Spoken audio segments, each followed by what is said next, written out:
సందర్భం కూడా ఉంది. నిజానికి నిన్ననే 14 ఆగస్టు మన తెలంగాణ భవన్ నిర్మాణం జరిగి సరిగ్గా 20 సంవత్సరాలైంది. 20 ఏళ్ళు, 2 దశాబ్దాలు నిన్న నిండింది. పెద్దలు కేసీఆర్ గారి నాయకత్వంలో ఆ రోజు 2001లో జలదృశ్యంలో మనకు ఆ రోజు ఆశ్రయం ఇచ్చింది పెద్ద ఆయన కొండా లక్ష్మణ్ బాపూజీ గారు. వారిని గుర్తు చేసుకోవాలి ఈ సందర్భంగా. కొండా లక్ష్మణ్ బాపూజీ గారు, మీరు ఎక్కడి నుంచో కాదు ఇక్కడి నుంచే నడపాలని, నా ఇంటి నుంచే నడపాలని చెప్పి జలదృశ్యంలో ఆయన ఇల్లును మనకు ఆ రోజు కిరాయికి ఇచ్చారు. ఇచ్చితే అక్కడ మన జెండా ఎగిరింది, మీకు తెలుసు. కానీ ఆ రోజున్న ప్రభుత్వం అర్ధరాత్రి చెప్పా పెట్టకుండా తీసి మొత్తం సామాన్లు బయట వారేసి ఇటుకెళ్ళి వెళ్ళిపోవాలా మీరని చెప్పి, ఇది ప్రభుత్వ స్థలం అని చెప్పి మెడలు బట్టి మనం నూకేసింది. నూకేస్తే ఎక్కడ పోవాలనో తెలియని పరిస్థితి. ఎక్కడైనా కిరాయి తీసుకుందామంటే నిరంజన్ రెడ్డి గారికి, మత్స్యనాచారి గారికి నాకంటే బాగా తెలిసి విషయం, ఇంకా వారికి స్వానుభవం.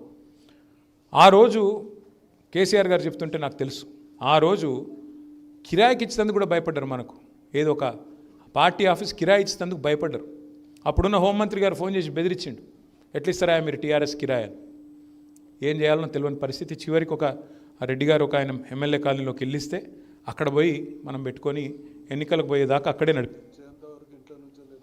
ఇచ్చేంత వరకు మన నందినగర్లో కేసీఆర్ గారు ఇంటి నుంచే నడిపినాం. అది కూడా అప్పటి వరకు ఆ 6 months దాకా అక్కడి నుంచి నడిపిన పరిస్థితి. ఆడి నుంచి చివరికి మళ్ళీ ఈ ఎమ్మెల్యే కాలనీలో ఒక చిన్న కార్యాలయం తీసుకొని అక్కడి నుంచి నడుపుకున్నాం. ఆ తర్వాత 2004లో ప్రజల దయతోని ఆ రోజు యూపీఏ ప్రభుత్వంలో కేసీఆర్ గారు అక్కడ చేరినారు. ఇక్కడ కాంగ్రెస్ ప్రభుత్వంలో మన వాళ్ళు ఆ రోజు ఉమ్మడిగా పోరాడొచ్చినాం కాబట్టి 6 మంత్రులు ఉండే. అప్పుడు కేసీఆర్ గారు పట్టుబట్టి వెంటనే మనకు పార్టీ ఆఫీస్ కట్టాలి అని చెప్పి పట్టుబట్టి ఈ స్థలం ఎంపిక చేసినారు. నాకు బాగా గుర్తుంది, నేను ఢిల్లీలో ఉన్నప్పుడు ఎట్లా ఉండాలి డిజైన్ అని చెప్పి దీని మీద చర్చోపచర్చలు జరుగుతున్నాయి. మరి ఇలా ఆర్కిటెక్ట్ గారు వచ్చినట్లేరు. నరసింహారావు గారిని ఒక ఆర్కిటెక్ట్ నేనే తీసుకొచ్చిన, మా ఫ్రెండ్ వాళ్ళ కన్స్ట్రక్షన్ కంపెనీకి ఆర్కిటెక్ట్ ఆయన. ఆ నరసింహారావు గారిని పట్టుకొస్తే సార్కి ఆయన ఒక 4-5 డిజైన్లు చూపెట్టినాడు. సార్కి ఏం నచ్చలేదు. ఇట్లా కాదా ఇట్లా కాదా ఇట్లా కాదా అంటున్నారు. ఏమున్నది సార్ మనసులో అర్థం కాలేదు. నేను అనుకోకుండా అప్పుడే కలకత్తా పోయినా. కలకత్తా పోతే అక్కడ ఒక అద్భుతమైన బిల్డింగ్ ఉంటుంది, విక్టోరియా మెమోరియల్ అని ఒక బిల్డింగ్ ఉంటుంది కలకత్తాలో.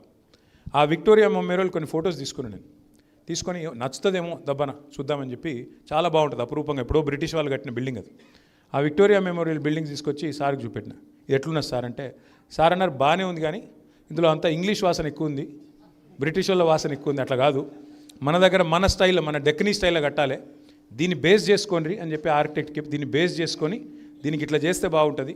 మన హైదరాబాద్ స్టైల్లో ఇప్పుడు మన కులీ కుతుబ్షాహీ టూమ్స్ చూసినా, లేకపోతే మన చార్మినార్ చూసినా, లేకపోతే మన పాత స్టైల్లో ఆ స్టైల్లో కొంత దీనికి ఆ టచ్ ఉండాలి అని చెప్పి స్పెసిఫిక్గా చెప్పి ఈరోజు చూస్తున్న మీరు ఈ భవన డిజైన్ కూడా సారు దాదాపు ఒక 4-5 రోజులు దీని మీద శ్రమించి ఫైనల్గా డిజైన్ చేసినారు. చేసిన తర్వాత నాకు నిజంగానే తెలియక అడిగినాను సార్ను, సార్ ఇప్పుడు దేశంలో ఏ పార్టీకి ఇంత పెద్ద భవనం లేదు, ఎందుకు సార్ మనకి ఇంత పెద్దది? మనం అందులో అప్పుడు ఉప ప్రాంతీయ పార్టీ అందరూ మనం, ఎందుకంటే ఆంధ్రప్రదేశ్లో ఒక చిన్న ప్రాంతానికి పరిమితమైన పార్టీ, మీరు ఉప ప్రాంతీయ పార్టీ అందరూ. మరి గాంధీ భవన్ కూడా లేదు, వాళ్ళకు ఎన్టీఆర్ ట్రస్ట్ భవన్ కూడా చిన్నగానే ఉంది, మనకెందుకు సార్, మనం చిన్న పార్టీ కదా, చిన్న సైజు కదా మనది అంటే, సార్ ఒక మాట అన్నారు ఆ రోజు. ఏమన్నారంటే, అరే నీకు అర్థం కావట్లేదు, నిన్న మొన్నటి దాకా మన బతుకు రోడ్డు మీద అన్నట్టు అయిపోయింది పరిస్థితి, ఎవడు ఎప్పుడు మెడలు పట్టి నొక్కుతాడో తెలియని పరిస్థితి ఉన్నది.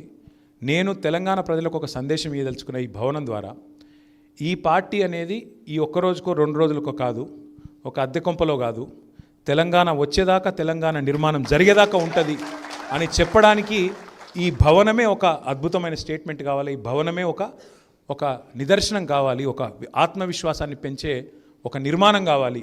ఇది కేసీఆర్ గారు కోరుకున్నది. కోరుకుని ఆగమేఘాల మీద యుద్ధ ప్రాతిపదికన కట్టించారు. ఆ రోజు సుదర్శన్ రావు గారు ఉండేది మన హైదరాబాద్ నగర శాఖ అధ్యక్షుడిగా, దర్శన్ అన్న ఆయన ఇన్ఛార్జ్గా ఉండే, మన వాళ్ళందరూ ఉన్నారు, కేఎస్ రత్నమన్న ఉండే, ఇంకా చాలామంది ఉండే పెద్దలు. దర్శన్ అన్న మన మధ్యన లేడు, రత్నమన్న పార్టీలో లేడు, బట్ పర్వాలేదు, చాలామంది అట్లా ఇక్కడే ఉండి మా చార్ అంకులు అందరు కలిసి ఇదంతా సాఫ్ చేసి నిర్మాణం జరుగుతున్నప్పుడు నేను కూడా 1-2 సార్లు వచ్చిన పాత ఫోటోలు దొరికినాయి మొన్న. అక్కడ అన్ని రాళ్ళు రప్పల మధ్యలో, ఇప్పుడు అంకులు చెప్పినట్టు తేళ్ల కుప్పలు, రాళ్ళు రప్పలు వాటి మధ్యన ఉండేది. అట్లాంటిది ఇవాళ నిఠారుగా ఎవరైనా కేబీఆర్లో వాకింగ్ చేస్తూ వస్తుంటే ఏందయ్యా ఇది అంటే తెలంగాణ భవన్ అని చెప్పుకునే విధంగా ఇవాళ అద్భుతమైన ఒక నిర్మాణం జరిగి దాని ప్రారంభోత్సవం కూడా ఆ రోజు కేసీఆర్ గారు రామదాస్ గారిని పిలిచినారు, పిఎంకే రామదాస్ గారిని. ఎందుకు? ఆ రోజు మనకు అతి కొద్ది పార్టీలు, మనకు గట్టిగా తెలంగాణ ఉద్యమంలో అండగా నిలబడ్డ పార్టీలు. మొదటి మీటింగ్కేమో షిబు సోరెన్ గారిని పిలిచినారు కేసీఆర్ గారు 2001లో.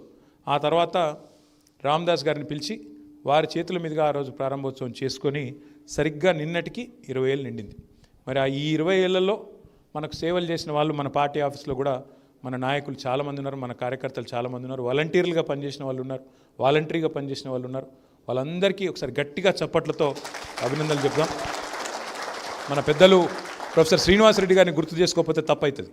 మాజీ శాసన మండలి సభ్యులు, మొదటి నుంచి పార్టీ కేంద్ర కార్యాలయంలో పెద్ద దిక్కుగా ఉన్న నాయకుడు పెద్దలు శ్రీనివాసరెడ్డి గారికి కూడా గట్టిగా ఒకసారి చప్పట్లతో వారికి కూడా ధన్యవాదాలు చెబుతూ, పార్టీ ఈ భవన నిర్మాణంలో రాళ్ళెత్తిన కూలీలకు, ఈ నిర్మాణంలో పాల్పంచుకున్న ఇంజనీర్లకు, అట్లాగే ఆర్కిటెక్ట్ గారికి అందరికీ సన్మానం చేయాలనుకున్నాం. నిన్న మా మేనమామ గారు అనుకోకుండా వారు అనారోగ్యంతో చనిపోవడం వల్ల మొత్తం కార్యక్రమం అంతా డిస్టర్బ్ అయింది. బట్ ఏదేమైనప్పటికీ వారందరికీ కూడా ఒకసారి గట్టిగా చప్పట్లతో అభినందనలు చెప్పాలి.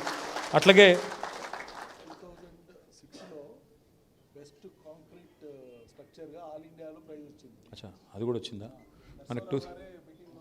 2006లో మన ఈ భవనానికి కూడా ఒక అవార్డు కూడా వచ్చింది, బెస్ట్ కాంక్రీట్ స్ట్రక్చర్గా అని చెప్పి నిరంజన్ రెడ్డి గారు చెప్తా ఉన్నారు. ఆర్కిటెక్ట్ గారు వారికి చెప్పినట్టున్నారు. అయితే మన దగ్గర ఒక 26-27 మంది సిబ్బంది పనిచేస్తున్నారు కేంద్ర కార్యాలయంలో.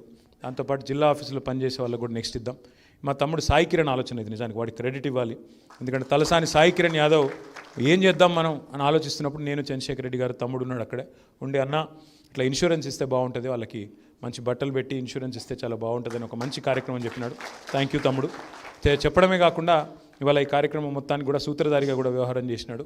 థ్యాంక్ యూ వారికి కూడా చెబుతూ, మరి ఈ స్వాతంత్ర దినోత్సవం నాడు తిరిగి మనందరం కూడా జాతి నిర్మాణానికి, భారతదేశ పురోగతికి, భారతదేశ అభ్యున్నతికి, కులాలకు మతాలకు అన్నిటికీ అతీత